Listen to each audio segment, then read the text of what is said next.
शहर उस रात किसी गहरी साजिश में डूबा हुआ लग रहा था। दिसंबर की ठंड हड्डियों को गला रही थी और ऊपर से लगातार हो रही बूंदाबांदी ने माहौल को और भी मनहूस बना दिया था। रात के 11:15 बज चुके थे। पुराने बस डिपो के बाहर खड़ा आर्यन अपनी जैकेट की जेब में हाथ डाले ठंड से बचने की नाकाम कोशिश कर रहा था। वो एक ग्राफिक डिजाइनर था और आज क्लाइंट की एक डेडलाइन पूरा करने के चक्कर में ऑफिस में बहुत देर हो गई थी। उसका फोन लगभग डिस्चार्ज होने वाला था। बैटरी का आइकन लाल रंग में ब्लिंक कर रहा था। टैक्सी ऐप्स पर नो कैब अवेलेबल का मैसेज देखकर उसकी झुंझलाहट बढ़ती जा रही थी। सड़कें वीरान थीं। स्ट्रीट लाइट्स की पीली रोशनी गीली डामर की सड़क पर अजीब सी आकृतियां बना रही थी। धत तेरी की, आर्यन बड़बड़ाया। आज ही सबको गायब होना था। उसे अपने फ्लैट तक पहुंचने के लिए शहर के दूसरे छोर पर जाना था। अगर उसे कोई सवारी नहीं मिली तो उसे ये पूरी रात इसी बस स्टॉप की ठंडी लोहे की बेंच पर गुजारनी पड़ सकती थी। ये ख्याल ही उसे सिहरन देने के लिए काफी था। तभी दूर कोहरे को चीरती हुई 2 मध्यम हेडलाइट्स दिखाई दी।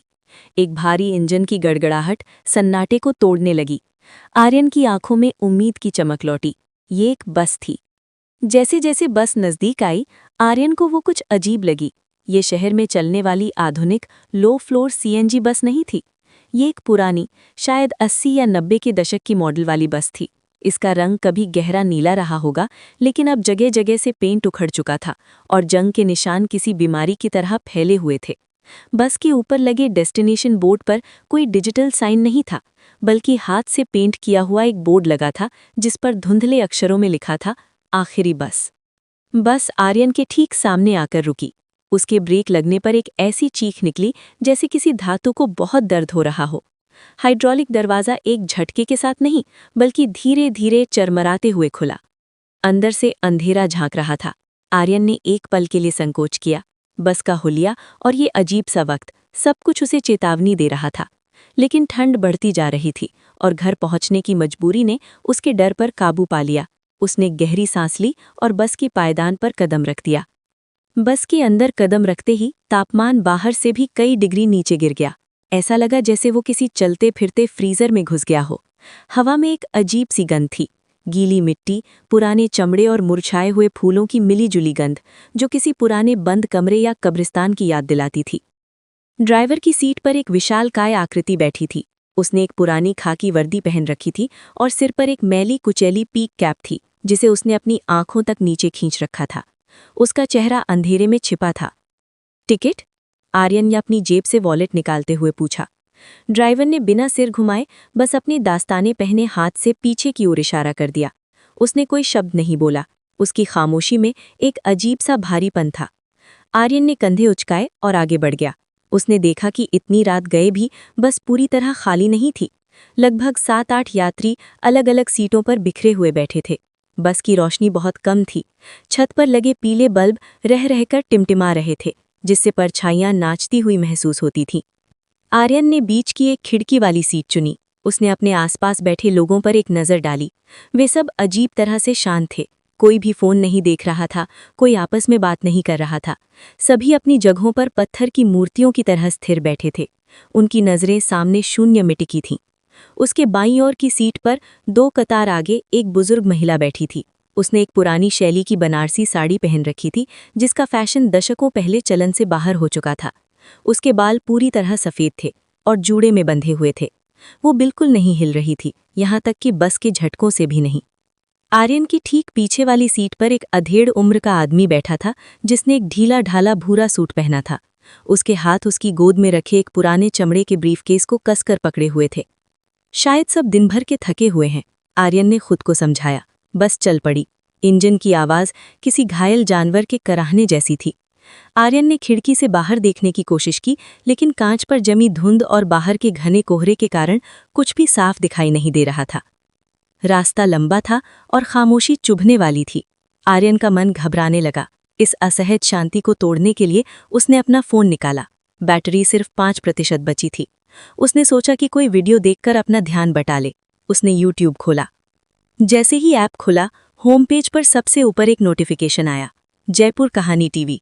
सावधान, क्या आप जानते हैं आपके शहर के शापित रास्तों के बारे में? देखिए हमारी नई रोंगटे खड़े कर देने वाली कहानी। आर्यन के चेहरे पर एक फीकी मुस्कान आ गई। जयपुर कहानी टीवी उसका पसंदीदा चैनल था। वो अक्सर उनकी डरावनी और रहस्यमयी कहानियां सुनता था। चैनल की कहानियां इतनी सजीव होती थीं कि दिन में भी डर लग जाए। कमाल की टाइमिंग है, उसने मन ही मन सोचा। एक तो मैं इस भूतिया सी बस में फंसा हूं, ऊपर से जयपुर कहानी टीवी वाले भी डराने में लगे हैं। उसने वीडियो पर क्लिक करने का सोचा, लेकिन फिर रुक गया। बैटरी बहुत कम थी और सच कहें तो बस का मौजूदा माहौल ही किसी हॉरर स्टोरी से कम नहीं था। उसने सोचा कि घर पहुंचकर आराम से रजाई में घुसकर ये कहानी देखेगा। उसने फ़ोन लॉक किया और वापस जेब में रख दिया। लेकिन उस नोटिफिकेशन ने उसके दिमाग में एक डर का बीज बो दिया था। वो अब अपने सहयात्रियों को और ज्यादा शक की नज़र से देखने लगा। तभी बस ने एक तीखा मोड़ लिया। ये रास्ता आर्यन के घर की तरफ नहीं जाता था। ये शहर के बाहरी इलाके की तरफ जाने वाला पुराना हाईवे था, जो अब बहुत कम इस्तेमाल होता था। एक्सक्यूज़ मी, आर्यन थोड़ा जोर से बोला ताकि ड्राइवर सुन सके। भाई साहब, आप गलत रास्ते पर जा रहे हैं, आपको शहर की तरफ जाना था। ड्राइवर ने कोई जवाब नहीं दिया। बस की रफ्तार बढ़ती जा रही थी।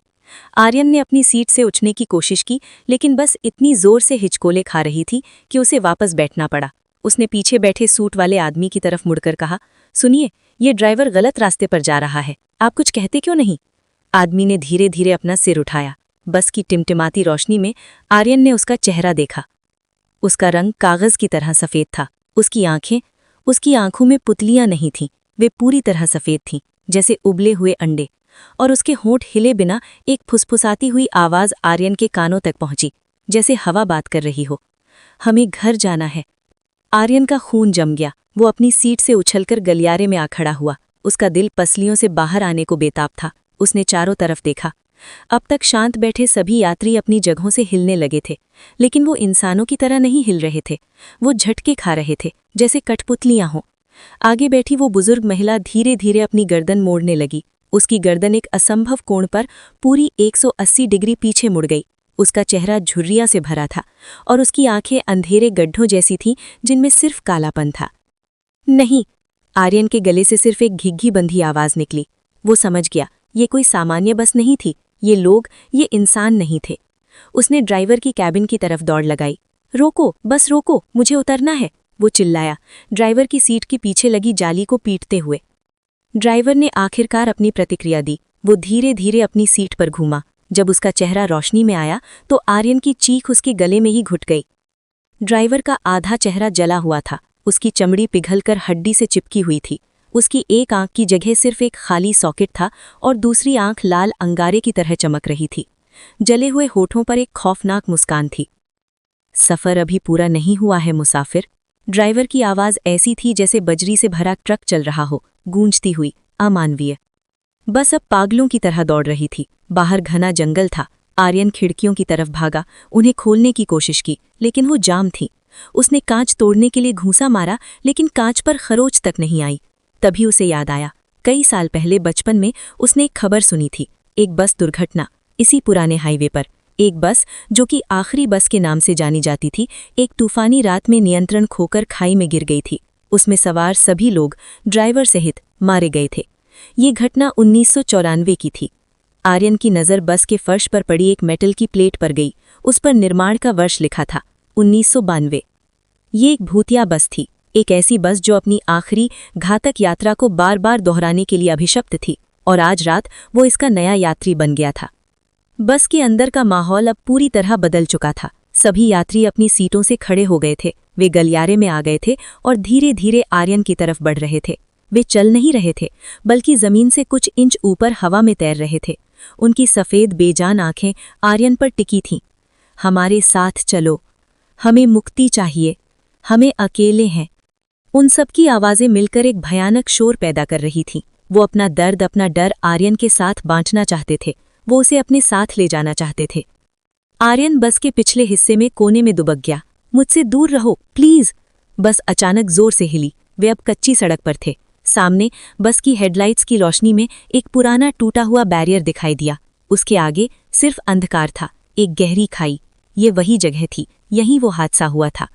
जले हुए चेहरे वाले ड्राइवर ने एक्सेलरेटर पर पूरा दबाव डाल दिया। बस हवा में उछली। आर्यन को लगा कि उसका अंत आ गया है। उसने अपनी आंखें कसकर बंद कर लीं। उसका हाथ अपनी जेब में रखे फोन पर गया। उसे जयपुर कहानी टीवी का वो अधूरा नोटिफिकेशन याद आया। अजीब बात थी कि मौत के सामने उसे एक कहानी याद आ रही थी। बस खाई की तरफ बढ़ी, गुरुत्वाकर्षण खत्म हो गया, वे गिरने लगे। आर्यन ने अपनी पूरी ताकत इकट्ठी की। बस के पिछले हिस्से में आपातकालीन निकास का एक छोटा दरवाजा था। उसने खुद को उस दरवाजे पर दे मारा। कुंडी पुरानी और जंग लगी थी। एक झटके में वो टूट गई। ठंडी हवा का एक झोंका अंदर आया। नीचे खाई का अंधेरा मुंह फाड़े खड़ा था। भूतिया यात्री अब उसके बहुत करीब थे। उनके ठंडे हाथ उसे छूने ही वाले थे। बिना कुछ सोचे आर्यन ने अंधेरे में छलांग लगा दी। उपसंहार, एक नई कहानी। सर आप ठीक हैं? आर्यन ने अपनी आंखें खोली। भोर की हल्की नीली रोशनी आसमान में फैल रही थी। बारिश रुक गई थी और हवा में ताजगी थी। वो हाईवे के किनारे गीली घास पर पड़ा था। उसका पूरा शरीर दर्द कर रहा था। उसके कपड़े फटे हुए थे और माथे पर चोट का निशान था। उसके ऊपर एक ट्रक ड्राइवर झुका हुआ था, जिसने अपनी गाड़ी रोककर उसे देखा